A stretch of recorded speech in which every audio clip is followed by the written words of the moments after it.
Hello दोस्तों, आज की कहानी का नाम है बहू की होशियारी।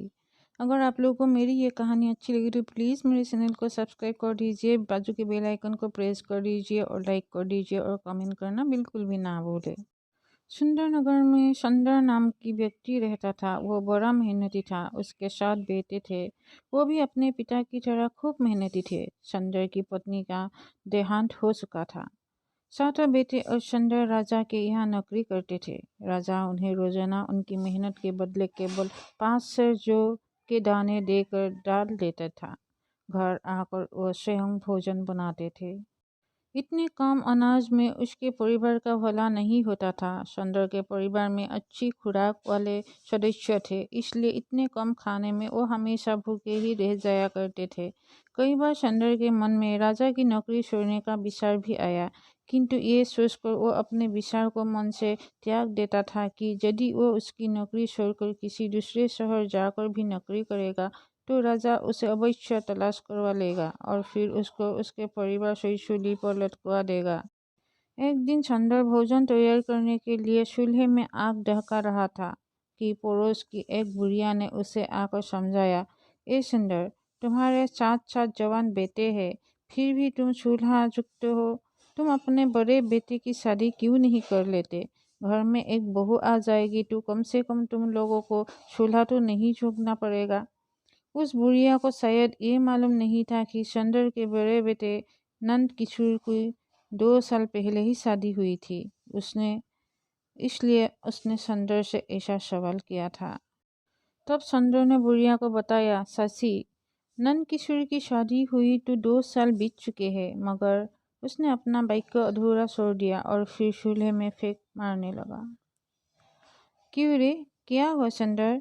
मुझे भी तो बता क्या हुआ? बुढ़िया ने उसका पास पूछा। क्या बताऊं सासी? सुंदर ने भोला सा मुंह बनाकर कहा, उसकी बहू अपनी माँ के घर पर ही है। माँ के घर क्यों? तूने उसे वहाँ क्यों छोड़ रखा है? तू अपने बेटे से कहता क्यों नहीं? वो उसे वहाँ से लेकर आए। बुढ़िया ने सुंदर को सुझाव दिया। कैसे लाए सासी? हमारे घर में तो एक चारपाई तक नहीं है जिस पर वो बेचारी आकर बैठ भी सके। और फिर नंद किशोर के पास ऐसे कपड़े भी नहीं है सासी जिन्हें पहनकर वो अपने ससुराल जा सके। अरे वाह रे वाह सुंदर, बस इतनी सी बात है। मैं तो समझी थी कि कोई बड़ा बेखरा है। चल, तुम्हें कपड़े मैं दूंगी, तुम नंद किशोर को उसकी ससुराल भेजने का प्रबंध करो। भगवान ने चाहा तो सब ठीक हो जाएगा, कहकर बुढ़िया अपने घर चले आई। सुंदर की समझ में बुढ़िया की बात आ गई। उसने कपड़े लेकर अपने बेटे नंद किशोर से कपड़े पहनकर ससुराल जाने के लिए कहा तो वो तैयार होकर चला गया। ससुराल में उसकी खूब आप भागत हुई और 3 दिन वहां रहने के बाद नंद किशोर अपनी बहू को लेकर अपने घर की तरफ चल दिया। परंतु रास्ते में उसने सोचा कि उनके घर में तो कोई चारपाई भी नहीं है जिस पर वो अपनी बहू को बिठा सके। तब उसके दिमाग में एक युक्ति आई। उसने अपनी पत्नी को सीधा उस बुढ़िया के घर पर ही उतार दिया। और जब वो अपने घर खाली हाथ आया तो सुंदर ने उससे उसकी पत्नी के बारे में मालूम किया तो उसने सब कुछ अपने पिता से बता दिया। बुढ़िया ने नंदकिशोर की पत्नी की खूब खातिर की और फिर वो बोली, आओ बेटी, मैं तुम्हें तुम्हारे घर छोड़ जा आओ। बुढ़िया की बात सुनकर नई मीठी बहू को बड़ा आश्चर्य हुआ। वो सोचने लगी कि क्या ये उसका घर नहीं है। तो उसने हिचकिचाते हुए बुढ़िया से पूछा, क्यों माँ जी, क्या ये मेरा घर नहीं है? फिर बुढ़िया ने जो कुछ सच था उसे बता दिया और उसे उसके घर छोड़ आई। अपने पति के घर में घुसकर बहू ने देखा तो उसे बहुत बुरा सा वो घर लगा। घर के अंदर जगह जगह चूल्हे बने हुए हैं। चूल्हे की राख बिखरी पड़ी है। एक कोने में टूटी हुई चारपाई पड़ी है। बर्तनों के नाम पर घर के अंदर टूटी फूटी 4-5 प्लेट है। कपड़े को उठाकर देखा तो उन फटे पुराने कपड़े पर धूल जमी पड़ी है। अपने ससुराल के घर की हालत देखकर बहू की आंखों में आंसू आ गई। अब वो सोचने लगी कि पिछले जन्म में उसने ऐसी कौन सी गलती की थी जिसकी सजा भगवान उसे इस जन्म में दे रहा है। बहू हिम्मत वाली थी। कुछ देर सोचने के बाद वो उठी और घर की सफाई में जुट गई। सारा घर साफ किया। आंगन में फैली चूल्हे की राख जगह जगह बने चूल्हे तोड़कर उसने एक चूल्हा तैयार किया। फिर वो अपने पति के आने की प्रतीक्षा करने लगी। शाम होने जा रही थी, परंतु उनमें से अभी तक कोई भी सदस्य घर पर नहीं आया था। बहू को बेचैनी होने लगी। इतना बड़ा घर और उस घर में वो अकेली। उसे चिंता होने लगी कि कहीं कोई गैर आदमी आकर उसके साथ दुर्व्यवहार ना करने लगे। उसके मन में तरह तरह के ख्याल आने लगे, किंतु जैसे ज्यादा प्रतीक्षा नहीं करनी पड़ी। तभी उसका पति और ससुर अपने बेटे के साथ घर में आए तो उन्होंने देखा कि उनके घर की हालत बिल्कुल बदल चुकी है। ये देखकर वो सब प्रसन्न हो उठी, परंतु जब सुंदर की निगाह चूल्हे की तरफ उठी तो उसने बहू से कहा, बहू, ये तुमने क्या किया? तुमने तो सब चूल्हे ही खत्म कर दिए। अब हम खाना कहाँ पर बनाएंगे? तुम इसकी चिंता मत करो बापू, आज से इस घर के अंदर एक ही चूल्हे पर खाना बनेगा और हम सब एक साथ मिलकर खाएंगे। ठीक बहू, अब जैसी तुम्हारी मर्जी। और फिर सुंदर ने जो कि वो दाने जो हर रोज राजा उन्हें देता था अपनी बहू के सामने रख दिए। इतने कम भोजन को देखकर बहू ने पूछा, क्या राजा आपको केवल इतने ही जो देता है? हाँ बेटी, सुंदर ने बताया, राजा जो कुछ देता है वही हम ले आते हैं। राजा की बात टालने की हिम्मत किसमें है बेटी? ससुर की बात सुनकर बहू कुछ सोचने लगी। फिर वो बोली, तुम सब लोग टप्पू हो। राजा के लिए तुम इतनी मेहनत करते हो और राजा तुम्हें थोड़े से जो देकर बहका देता है।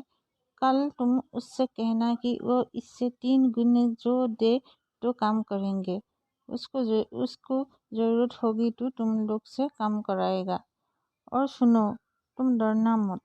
नंदकिशोर ने कहा, भगवान, तुम नहीं जानती राजा को। हमारी बात सुनकर वो हमारी जबान कटवा देगा। तुम चोरी तो नहीं कर रहे हो, तुम झूठ तो नहीं बोल रहे हो, अपना हक उससे मांग रहे हो और जो अपना हक नहीं मांग सकता वो कुछ नहीं कर सकता। तुम मेरी बात मानो। राजा से कल तुम यही बात कहना तो सही। राजा जी तुम्हें कुछ नहीं कहेंगे। तब सुंदर ने बहू को आश्वासन दिया कि वो ऐसा ही करेंगे जैसा वो कह रही है। और फिर अगले रोज पूरी दिन काम करने के बाद राजा ने उन्हें जो दिए तो सुंदर ने उससे 3 गुने जो देने की मांग की। राजा ने कोई प्रतिवाद ना किया और उन्हें 3 गुनी मात्रा में जो दे दिए। बहू के सामने उन जौ को रखा। बहू ने देखा कि जौ कल से 3 गुना अधिक है, तो उसने पूछा, क्या राजा ने तुम्हें कुछ कहा तो नहीं? नहीं बहू, उन्होंने सब हमें 3 गुने जो दे दिए, सुंदर ने बताया। बहू जो लेकर पिछले दिन की भांति बूढ़ी के घर गई और उन्हें पितलाई। फिर उसने रोटियां और सब्जी बनाकर परोसी। खाना खाकर सबने बहू को दिल से दुआएं दी। देवर ने भाभी की खूब प्रशंसा की। बहू होशियार थी, वो अकल से काम लेती थी। राजा द्वारा दिए गए जो में से वो आधे जो बसा कर रख देती थी। एक सप्ताह उसने यही काम किया। फिर अगले दिन उसने अपने पति से कहा, ए जी, सुनो, आज तुम राजा से कहना कि इतने जोर से हमारा काम नहीं चलता। वो कुछ न कुछ जोर की मात्रा और बढ़ा दे। शाम को काम से निपटने के बाद बाप बेटे राजा के पास गए और उसके सामने अपना प्रस्ताव रखा। तो राजा ने बिना भूख पटक के जौ की मात्रा फिर 3 गुना कर दी। वो जौ लेकर घर आए तो बहू ने जौ को देखकर अपने ससुर से कहा, बापूजी, तुम लोग कल से राजा के यहाँ काम करने नहीं जाओगे। फिर हम लोग क्यों खाएंगे बेटी? क्या खाएंगे? बहू की बात सुनकर सुंदर ने आश्चर्यचकित होते हुए पूछा, मैंने काफी अनाज बसा बसा कर इकट्ठा कर लिया है। तुम लोग बाजार में कोई दुकान देख लो और उसमें अनाज बेचने का काम शुरू कर दो। भगवान ने चाहा तो हमारे पास सब कुछ हो जाएगा। बहू की बात सुंदर की समझ में आ गई। दूसरे दिन उसने बाजार में एक दुकान का प्रबंध कर लिया। उसमें बहू द्वारा बताई गई योजना के अनुसार अनाज बेचने का काम शुरू कर दिया। शुरू शुरू में तो दुकान पर कम ही ग्राहक आए, लेकिन फिर उनकी दुकान चल निकली। दुकान चलती देख सुंदर तथा उसके बेटे की खुशी का ठिकाना ना रहा। वो घर के लिए भी कुछ न कुछ सामान जुटाने लगे। एक दिन बहू ने अपने ससुर से कहा, पिताजी, तुम रोजाना घर पर खाली हाथ चले आते हो। तुम्हारी ये बात अच्छी नहीं है। रास्ते में जो कुछ मिला करे उसे उठा लाया करो। ससुर ने बहू की बात की गांठ बांध ली और अगले ही दिन से वो रास्ते में पड़ी किसी भी वस्तु को छोड़कर नहीं आता था। रास्ते में यदि उसे कोई कागज भी मिल जाता तो वो उसे भी नहीं छोड़ता था और बहू उन सब चीजों को घर के एक कोने में जमा करती रहती थी। संडे रोजाना कुछ न कुछ लेकर घर में घुसता था, किंतु आज उसे रास्ते भर कुछ ऐसी वस्तु दिखाई नहीं दी जिसे उठाकर वो अपने घर ले जा सके। वो एक जगह खड़ा होकर सोचने लगा। अचानक उसकी नजर रास्ते के किनारे पेरे एक मरे हुए सांप पर पड़ गई। वो झपट कर उसके पास पहुंचा। उसने देखा सांप वाकई मरा हुआ था। उसने सोचा कि वो उसी मरे हुए सांप को उठाकर ही अपने घर ले जाए। यदि ये घर में कुछ भी लेकर नहीं घुसा तो उसके बेटे की बहू कहीं उससे नाराज ना हो जाए। तब सुंदर ने एक लकड़ी पर उस सांप को उठक लिया और उसे ही अपने घर ले आया। बहू ने जो अपने ससुर के हाथ में मरा हुआ सांप देखा तो वो उछल कर बोली, अरे ये क्या उठा लाए पिताजी। फिर कुछ सोचने के बाद वो बोली, खैर कोई बात नहीं, अब आप इसे ले जाइए। आइए है तो छत पर फेंक दो। सुंदर ने उसको तुरंत छत पर फेंक दिया। यह संजू ही था कि एक सील रानी का हार अपनी चोंच में दबाए उड़ रही थी। उसने छत पर सांप देखा तो वो तुरंत वहां उतर आई। सील ने हार तो छत पर एक तरफ फेंका और सांप पर चपट पड़ी। वो सांप को उठाकर आकाश में उड़ गई। दोपहर को जब बहू छत पर कपड़े सुखाने चली तो हीरे का हार देखते ही उसकी आंखें आश्चर्य से फटी की फटी रह गई। उसने हार को उठा लिया और नीचे आकर उसे एक संदूक में सुरक्षित रख दिया।